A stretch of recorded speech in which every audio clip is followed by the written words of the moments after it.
예, 오늘 말씀의 제목은 신앙의 목적 바로 세우기입니다. 신앙의 목적 바로 세우기. 오늘 말씀 예수님이 십자가에 못 박히시기 전 대중들에게 하신 마지막 설교입니다. 대중들. 제자들에게는 말씀 계속 하시지만 대중들, 그 예수님을 따르던 무리들을 향해 하신 마지막 말씀이 오늘 말씀입니다. 예수님은 자신 곁에 모인 수많은 사람들을 향해 외쳐 말씀하셨습니다. 다른 번역 성경에서는 외쳤다라는 단어를 큰 소리로 외쳤다, 큰 소리로 말했다라고 번역합니다. 여러분, 왜 예수님은 무리들을 향해 조곤조곤 가르치시지 않고 큰 소리로 말씀하신 걸까요? 무리를 향한 절실함과 간절함이 있었기 때문이었습니다. 그렇다면 그 절실함과 그 간절함은 무엇이었을까요? 여러분, 예수님은 뭐가 그렇게 애타서 마지막 설교에 힘을 주어 큰 소리로 저들에게 외쳐 말씀하신 걸까요? 그들이 바른 신앙의 목적을 갖기를 바라셨기 때문이었습니다. 여러분, 무리들이 예수님을 믿었던 것은 그들의 눈앞에 보여진, 그들의 눈앞에 펼쳐진 예수님의 능력이 굉장했기 때문이었습니다. 놀랍도록 굉장한 기적과 이적을 일으켜내셨기 때문이었습니다. 그래서 관리 중에도 예수님을 믿었던 사람이 있었던 겁니다. 얼마나 그 기적과 능력이 굉장했던지 사내들인 공의회의 회원들까지도 예수님을 믿었던 사람이 있었던 것이죠. 그런데 예수님은 이렇게 예수님을 믿는 자들에게 나를 믿는 자는 나를 믿는 것이 아니요 나를 보내신 이를 믿는 것이라 라고 말씀하셨습니다. 이 말은 교정의 의도를 가지고 하신 말씀이었습니다. 교정의 의도. 다르게 말해 지금 너희가 가진 믿음으로는 충분하지 않아 라는 의미를 가지고 하신 말씀이라는 겁니다. 사람들은 예수님이 하나님이 보낸 사람은 맞지만 그가 하나님이라고는 생각하지 않았습니다.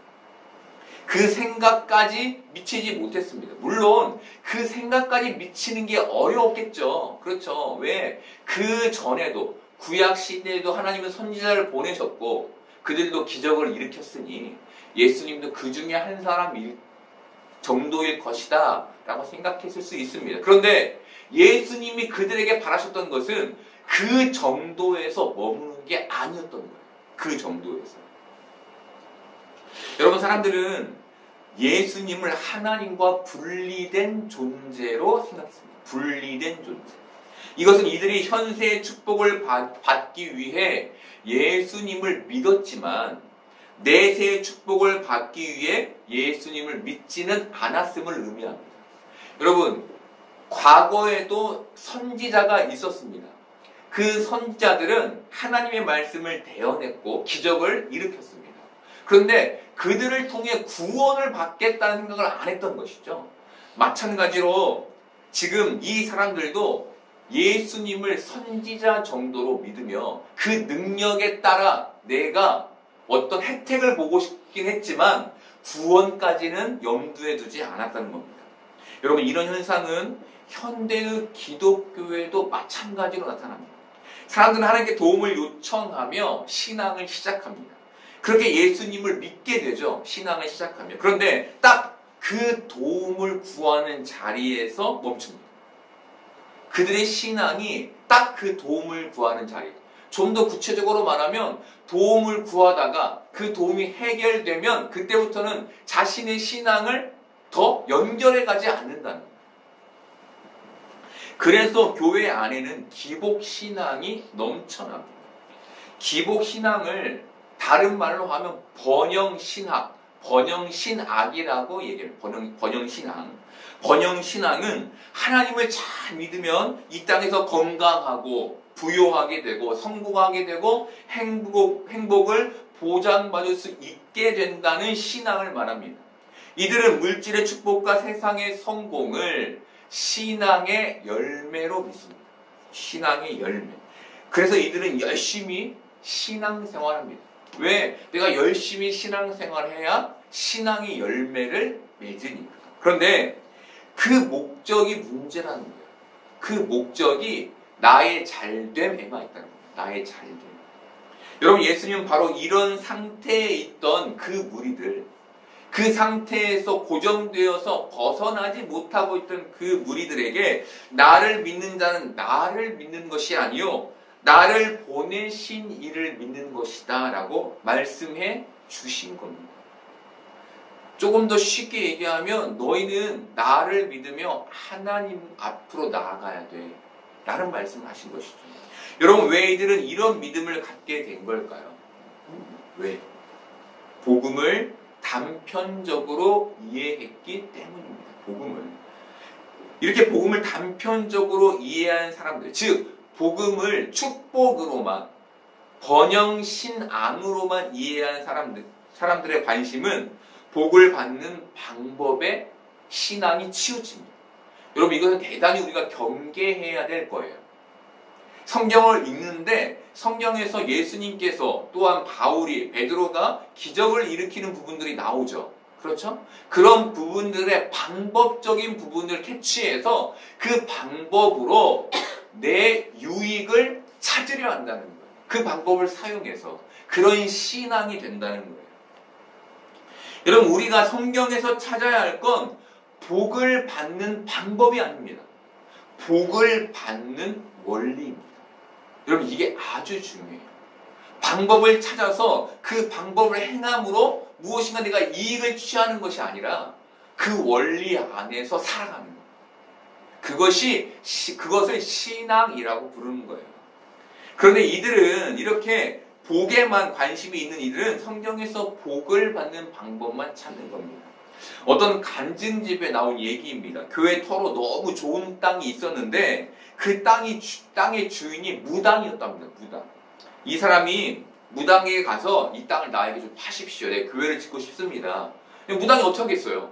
나는 절대로 교회한테 팔지 않겠다라고 버티더랍니다. 그래서 이 사람이 이스라엘 백성들이 여리고성을 함락할 때 하나님의 명령을 듣고 그 여리고성을 13바퀴 돈 것처럼 그 땅을 돌았다는 거예요. 그랬더니 갑자기 그 무당이 아파서 그 땅을 팔고 나가게 됐다는 겁니다. 그리고 그곳에 교회를 세웠다는 거예요.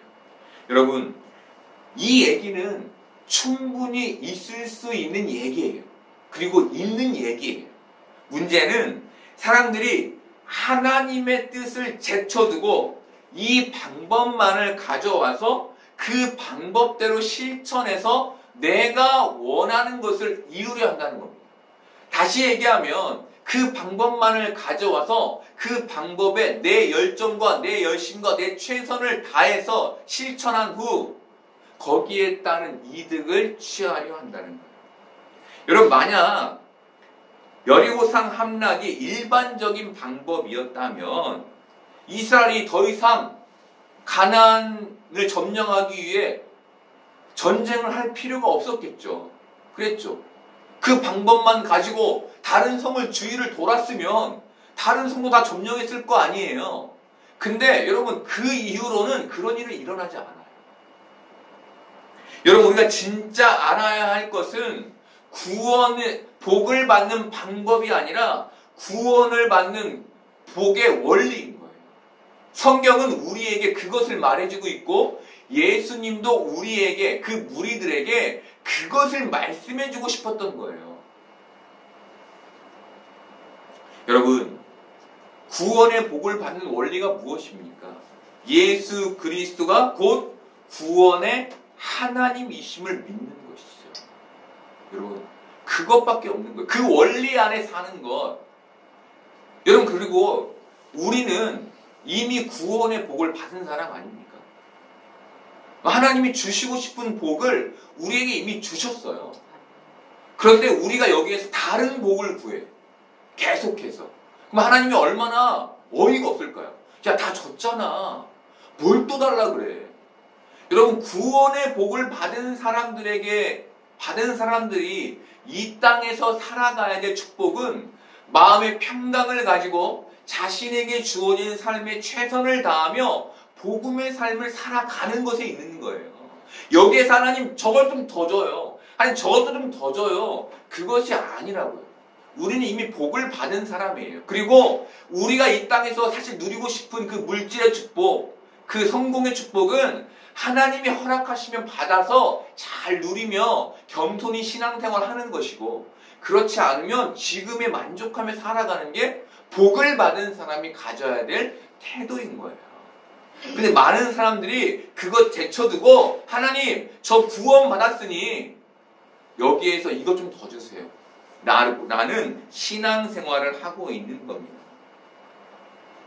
여러분, 예수님은 복음을 세상에 복 받는 것으로 단편적으로만 이해하는 사람들에게, 그 무리들에게 복음은 단편적인 게 아니야. 나를 넘어 계신 하나님을 믿는 거야. 나를 믿는 것이 곧 하나님을 믿는 거야. 나를 하나님으로 믿어야만 구원을 받는 거야. 라는 얘기를 해 주신 겁니다. 더 쉽게 얘기하면 나를 보며 복을 보지 말고, 세상의 축복을 얻으려 하지 말고 나를 보며 하나님이 너희에게 주시고자 하는 구원의 복을 봐. 그 얘기를 해 주신 것이죠. 여러분, 예수님은 저들의 믿음이 땅에 머물지 않고 하늘 하나님께 머물기를 바라셨던 겁니다. 그래서 나를 믿는 자는 하나님을 믿는 것이다 라고 말씀하신 겁니다. 우린 예수님을 중보자라고 부릅니다. 중보자. 여기서 중보라는 말의 한자는 버금 중에 지킬보입니다. 버금 중에 지킬보. 즉 중보자란 1등에 버금가는 자, 1등과 차이가 없는 1등과 동등한 자리에 있는 자라는 의미인 거예요. 여러분, 중보자가. 여러분, 이런 의미에서 우리가 흔히 사용하는 중보 기도라는 말은 틀린 말입니다. 틀린 말.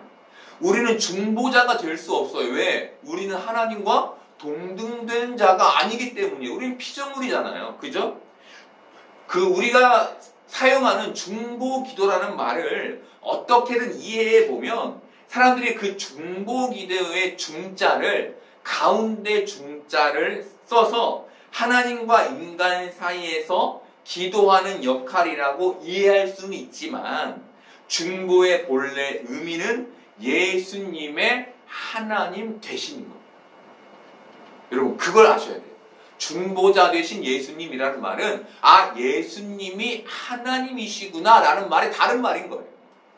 예수님은 무리들의 믿음이 그 자리에까지 오르기를 바라신 거예요. 그 자리. 내가 곧 하나님이야. 그 자리. 여러분, 하나님은 왜 예수님을 이 땅에 보내셨습니까? 하나님은 왜 예수님을 이 땅에 보내셨을까요? 사람의 눈에 하나님이 보이지 않기 때문에 사람의 눈에 보이는 하나님을 우리를 위해, 우리의 믿음을 위해 보내주신 거예요. 그래서 눈에 보이는 하나님, 바로 예수님을 하나님이 보내주신 겁니다. 여러분, 하나님께서 예수님을 보내주셨다라는 것은 대단히 중요한 의미를 가져요. 설명을 해드리면, 하나님께서 사람들을 구원으로 인도하기 위해 하나님을 이 땅에 보내주신 거거든요. 하나님을. 그렇잖아요. 예수님이 하나님이니까. 이것은 하나님께서 우리의 구원을 위해 그가 하나님인 그가 인간이 되어 이 땅에 오셨다는 의미이고, 이것은 우리의 구원에 우리의 힘이 이만큼도 관여할 수 없음을 얘기하는 거예요. 다시 얘기하면 우리의 구원이 오직 하나님의 인도라는 은혜 안에 있다는 겁니다. 다른 것은, 기타의 것은 끼어들 수 없는 거예요. 그래서 바리새인들이 내가 율법을 지켜 의를 행하여 의인이 되어 구원을 받겠다라는 것은 잘못된 구원 사상인 거예요. 그런데 지금도 여전히 많은 사람들이 어떻게 신앙생활 합니까? 내가 말씀의 의를 행하여 그걸 지켜내서 어떤 기준을 통과하여 구원에 이르려는 생각들을 가지고 있어요. 쉽게 얘기하면 우리에게는, 기독교인들에게는 그 의라는 게 도덕과 윤리죠. 교회가 가지고 있는 교회만의 규칙이 있고 성경이 말해주는 규칙들이 있잖아요. 그렇죠? 그것을 도덕과 윤리로 해석해서 그렇게 살아내면 구원을 받는다. 라는 식의 이해를 하는 것이죠. 그런데 여러분, 우리의 구원에는 우리의 힘이 결코 관여할 수 없는 것. 오직 은혜로만 구원받는 것. 그것이 하나님이 인간의 모습으로 이 땅에 오셨다라는 말의 의미인 겁니다. 모든 생명을 가진 개체는 시간의 영향을 받죠. 인간은 이것을 인생이라고 부릅니다. 여러분, 우리가 이 땅을 살면 반드시 기억해야 할 것은 인간에게 인생은 두 가지 길뿐이라는 거예요. 두 가지 길. 첫 번째는 구원의 길이고 다른 두 번째는 멸망의 길이라는 거예요. 다른 동물들과 다른 식물들과 이거 모르겠어요. 여러분, 인간에게 주어진 인생의 길은 두 가지뿐이에요. 구원과 멸망. 여러분, 예수님은 우리를 구원의 길로 인도하시기 위해 하나님이 이 땅에 보내신 메시아였습니다. 사람들이 예수님을 통해 보아야 할 것은, 우리가 예수님을 통해 보아야 할 것은 세상의 번영이 아닌 구원인 겁니다. 왜죠? 그 목적으로 오셨습니다. 그 목적으로 오셨으니까 그 목적을 보아야겠죠. 근데 다른 목적을 보면 잘못 보고 있는 거죠. 예수님이 이 땅에 구원의 목적으로 오셨어요. 우리는 그것을 보아야 해요. 그런데 무리들은 예수님을 보며 세상의 부귀 영화를 꿈꿨습니다. 예수님을 잘못 보고 있었던 거예요. 그래서 예수님께서 나를 보는 자는 나를 보내신 이를 보는 것이니라 라고 말씀하신 겁니다. 너희 나를 보며 세상을 보지 말고 나를 보며 하나님을 봐야 돼 라는 말씀을 해주시는 거예요. 여러분, 이 말씀에서 정말 중요한 단어가 본다라는 단어예요. 본다. 예수님은 본다와 믿는다를 같은 의미로 사용하십니다. 즉, 믿는 것과 보는 것이 같은 거라는 거예요. 같은 거. 46절 보겠습니다. 나는 빛으로 세상에 왔나니 무릇 나를 믿는 자로 어둠에 거하지 않게 하려 함이로라. 자, 여러분, 예수님을 본다는 건 뭘 본다는 걸까요? 빛을 본다는 거예요. 빛을. 그 빛은 외형을 보아서는 알 수 없어요. 그 내면을 보아야 볼 수 있는 거예요. 믿음이란 바로 그가 가지고 계신 그 안의 빛, 그가 그 안에 가지고 계신 하나님, 그 안에 가지고 계신 그 생명, 그것을 보는 게 진짜 본다의 의미인 거예요. 그런데 예수님을 따랐던 무리들은 예수님의 외형, 그가 가진 능력만 눈으로 본 것이죠. 그리고 저런 능력이 내 삶에, 내 주위에 나타나면 좋겠다라고 생각합니다.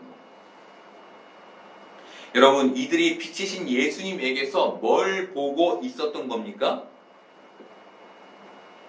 성경을 그것은 어두움이라고 말하는 거예요. 어두움을 그들은 보고 있었던 거예요. 그들이 빛을 소망하지 않고 예수님을 보며 빛을 소망하지 않고 어두움을 소망했다는 겁니다. 여러분, 바울은 우상에게 드린 제물에 대해 모든 것이 가하나 모든 것이 유익하지 않다라고 말했습니다. 모든 것이 가하다. 여러분, 세상의 모든 것은 우리에게 가할까요? 그렇지 않을까요? 가해요. 다 가한 거예요. 돈도, 명예도, 권력도, 성공도 악한 게 아니에요. 그런데 왜 예수님은 세상의 것을, 물질을 어두움이라고 표현하신 걸까요? 왜? 어두움. 사람들이 그것을 주인 삼았기 때문이에요. 주인. 하나님은 인간을 창조하셨습니다. 그리고 에덴 동산의 모든 것을 누릴 수 있게 허락하셨어요. 이렇듯 죄를 짓기 전까지 인간의 주인은 하나님이셨습니다. 그런데 죄를 지은 인간은 자신의 생명을 스스로 지키게 됐고, 그 후로 인간은 자기 삶의 주인이 되어버렸습니다. 이렇듯 자기 삶의 주인이 되어버린 사람들은 물질과 성공과 권력과 명예를 주인인 나를 위한 도구 삼게 된 거예요. 예수님은 그것을 가리켜 어둠이다 라고 말씀하신 겁니다. 주인이 갈아지지 않는 것, 주인이 갈아치워지지 않는 것, 그 상태가 어두움인 거예요. 그런데 이 자리에 앉아서 예배드리는 사람들, 그 무리들이 예수님을 보며 그 마음의 주인이 갈아치워지지 않은 거예요. 여전히 그들은 세상을 향하여 물질을 소망하고 명예를 소망하고 권력을 소망하고 하며 살았다는 거예요. 여전히 그 삶의 주인은 그 세상이었다는 거예요. 그래서 예수님께서 아니 나를 보는 것은 하나님을 보는 거야. 빛을 봐야지 왜 어두움을 보니? 라는 말씀을 해 주신 겁니다. 여러분 예수님은 무릇 나를 믿는 자로 어둠에 거하지 않게 하려 함이라 라고 말씀하셨습니다. 그런데 여러분 우리가 교회 안에서 여전히 그것을 바라보고 있다면, 그것을 소망하고 있다면 그것이 온전한 신앙의 모습일까요? 여러분 아닌 거예요. 아닌데 자꾸 거기로 가는 거예요. 그럼 어떻게 해야 돼요? 여러분 구원의 원리를 붙잡아야죠. 구원의 원리, 늘 제가 얘기하는 거잖아요. 예수님만 붙잡으라고. 구원의 원리, 나 구원의 축복을 받았지. 이제 지금 내가 하나님께 드려야지 내가 받아서는 안 되지. 이게 우리가 가져야 될 성숙한 신앙이라니까요. 자꾸 받으려고 하는 게 아니라 나 구원을 받았지. 이제는 살아내야지. 오늘도 우리 청소년과 아이들에게 구원과 그 이후의 삶에 대해 얘기했어요. 하나님께서 뭐라고 얘기하시냐면 모세를 통해서 이스라엘 백성들에게 마음을 다하고 뜻을 다하고 힘을 다하여 주 너의 하나님을 사랑하라 라고 말씀을 전하게 하셨어요. 여러분 이게 무슨 얘기예요? 구원 그 이후의 삶을 살라는 거죠. 마음을 다하고 뜻을 다하고 힘을 다해서 구원을 받았으니 드리라는 거예요. 하나님께.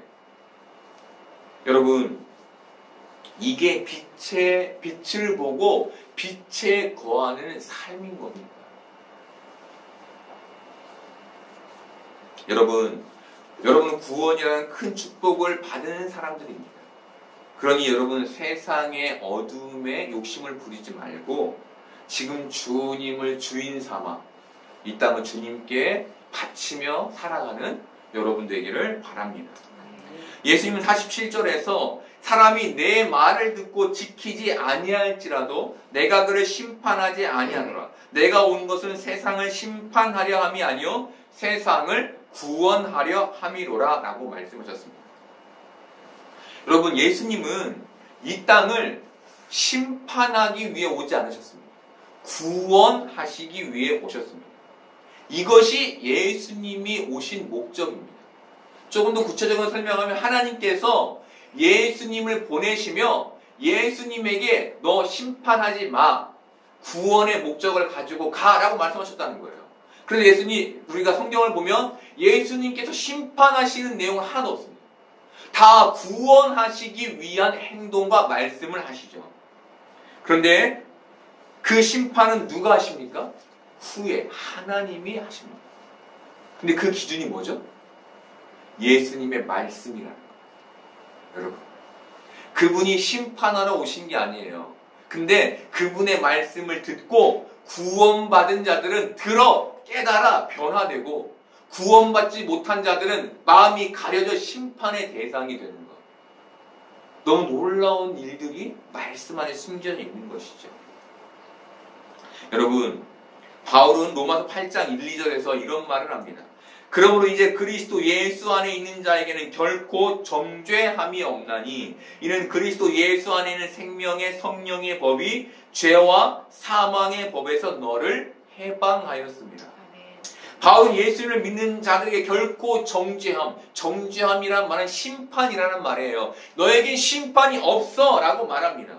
예수님을 믿는 우리는 지옥에 가게 될 걱정을 하지 않아도 된다는 거예요.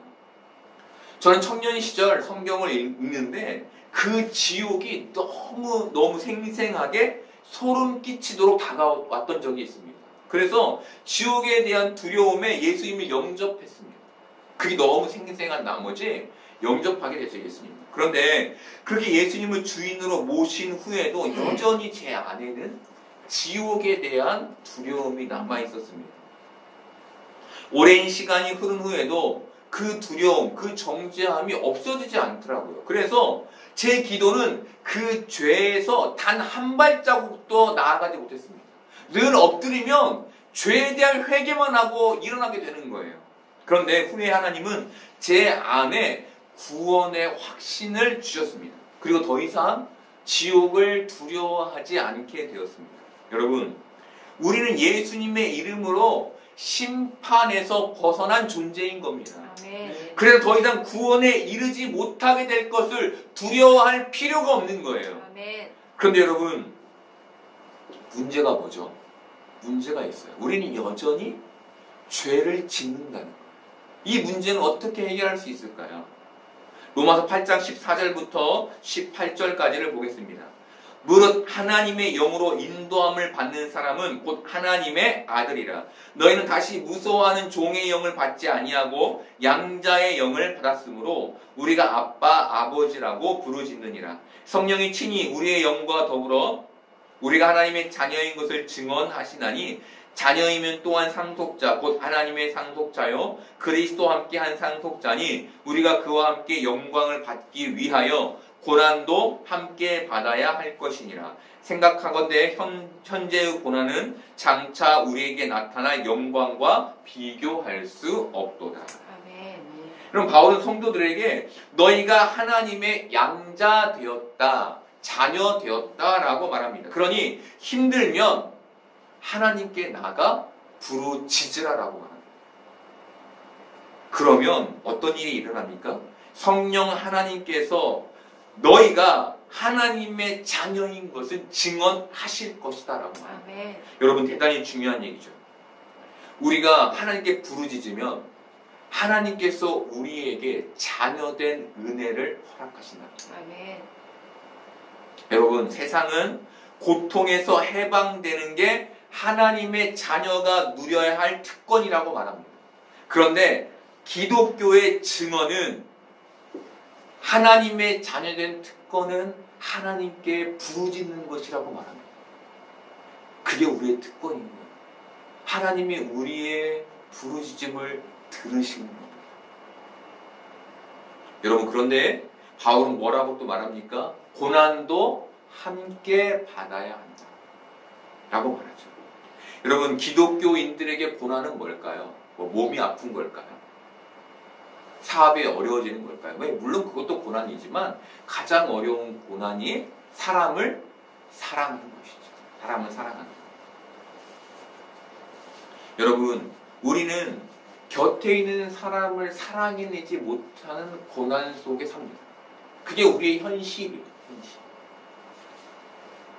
그런데 이런 존재가 하나님의 자녀라는 이름표를 달고 있는 거예요. 여러분, 우리가 어떻게 해야 될까요? 하나님의 자녀라면 그 고난 속, 그 누군가를 사랑하지 못하는 그 고난 속에서 내가 하나님의 자녀임에도 불구하고 하나님의 자녀다운 삶을 살고 있지 못하고 있구나 라는 것을 깨달으며 하나님께로 나아가야 한다는 거예요. 이게 자녀가 가진 고난에 대한 모습이라는 거예요. 여러분, 아이가 아파요. 그럼 어떻게 합니까? 혼자 끙끙 앓습니까? 아니죠. 엄마, 아빠, 나 아파. 나가잖아요. 그죠? 그게 진짜 자녀된 신앙인의 모습이라는 거예요. 그러면 하나님께서 그 모습을 보고 친히 우리가 자녀인 것. 그래, 너가 내 자녀인 걸 내가 증언해. 나는 확신을 허락하신다는 거예요. 여러분, 우리는 사람을 사랑할 수 없는 존재입니다. 사랑의 한계를 가지고 있다는 거예요. 그럼 그 사랑의 한계 속에서 우리는 사랑할 수 없음의 고난에 몸부림쳐야 되는 거예요. 그 몸부림이 하나님께 우리를 더 가깝게 나아가게 하는데 그것이 바로 하나님의 자녀인 증언이라는 겁니다. 그런데 세상 사람들은 어때요? 하나님께 나아갑니까? 누군가를 미워한다고 해서? 아니죠. 나아가지 않아요. 그들에게는 하나님의 자녀된 증언이 일어나지 않는 겁니다. 여러분, 많은 사람들은 신앙의 예민함으로 영을 분별하는 사람을 대단한 사람으로 생각해요. 그리고 그런 능력을 가진 사람들에게 찾아가서 영 분별을 의뢰하기도 합니다. 그런데 여러분, 그런 건 중요하지 않아요. 그런 능력이 아무리 있어도 자신이 하나님 앞에서 얼마나 쓸모없는 존재인지를 모르는 사람은 진짜 신앙을 가진 사람이 아닌 거예요. 하나님, 저 사람을 사랑해내지 못하는 정말 쓸모없는 사람이에요. 라고 하나님께 나아가지 않는 자. 그래서 하나님으로부터 하나님의 자녀라는 증언을 듣지 못하는 사람은 여러분, 온전한 신앙을 가진 사람이 아닌 겁니다. 48절 보겠습니다. 나를 저버리고 내 말을 받지 아니하는 자를 심판할 이가 있으니 곧 내가 한 그 말이 마지막 날에 그를 심판하리라. 여러분, 심판은 누가 하시나요? 하나님이 하시는 거예요. 어떤 기준으로 하시나요? 예수님의 말씀으로 하시는 거예요. 그러니 예수님이 원수를 사랑하라, 7번씩 70번이라도 사랑하라 라는 말씀을 지켜내려면 우리가 하나님께 나아가야 하는 것이죠. 여러분, 우리가 마음이 커가지고 우리 주위에 있는 모든 사람을 사랑할 수 있으면 참 다행이지만 우리는 그런 사람이 아니잖아요. 그죠? 네. 그래서 우리는 우리의 이 상태, 우리의 이 현실을 가지고 하나님께 나아가야 하는 거예요. 이 나아감 자체가 자녀됨의 증언이며 구원의 증거인 겁니다. 여러분, 예수님은 49절에서 내가 내 자의로 말한 것이 아니요 나를 보내신 아버지께서 내게 말할 것과 이룰 것을 친히 명령하여 주셨기 때문이라고 말합니다. 내 말이 구원의 기준인 이유는 하나님이 나에게 하나님의 말씀을 주셨기 때문이다라는 거예요. 그래서 예수님께서 명령이 영생인 줄 아노라 라고 말씀하신 겁니다. 그의 명령, 그의 말씀, 곧 하나님의 말씀인 나를 믿는 것이 곧 영생이다 라는 말씀을 예수님이 그 무리들에게, 우리에게 해 주시는 겁니다. 여러분, 예수님 오늘 큰 소리로 외쳐 예수님에게 세상의 영광을 구하는 사람들의 그 시선을 하나님의 영광인 구원으로 옮겨 놓으십니다. 이제 더 이상 그 어두움에 갇혀 있지 말고 나와라. 신앙은 너희가 원하는 것을 구하여 얻는 것이 아니라 나를 통해 하나님이 이루신 그 구원에 참여하는 것이다 라는 말씀을 해 주십니다. 그리고 예수님은 마지막으로 그러므로 내가 이르는 것은 내 아버지께서 내게 말씀하신 그대로니라 라는 말로 무리를 향한 설교를 마무리하십니다. 이 말은 여기까지가 하나님의 뜻이야 라는 의미였습니다. 여러분, 하나님이 예수님을 통해 무리들에게 전하신 복음은 성공과 형통의 번영의 복음이 아니었습니다. 구원의 복음이었습니다. 다르게 말하면 하늘의 하나님께서 하나님이신 예수님을 통해 인간을 인도하신 목적은 성공과 형통에 있지 않고 구원에 있었습니다. 여러분, 지금 우리가 가진 신앙의 목적은 무엇입니까? 지금 우리가 얻고 싶어하는 신앙의 몸부림은 무엇입니까? 왜 여러분은 이 자리에서 신앙의 몸부림을 치십니까? 만약 그것이 세상의 것을 얻고 싶어서 하는 것이라면 그것이 여러분의 신앙의 현실, 신앙의 자리인 겁니다. 여러분, 예수님은 지금 그 자리에서 떠나 구원의 축복에 이르렀으니 그 구원 이후의 삶을 살기를 원하십니다. 우리는 여전히 성장하지 않은 채 그 자리에 머물러 있는 것이죠. 여러분, 예수님은 구원을 목적으로 이 땅에 오셨습니다. 그러니 이제 그 구원의 목적 안에서 은혜를 누리시는 여러분 되기를 바랍니다. 아멘. 부탁드리기 원하는 것은 그 구원 안에서 여러분 만족하시며 또 다른 복이 아니라 또 다른 삶을 살아내는, 구원 그 이후의 삶을 살아내는 여러분 되기를 소망합니다. 아멘.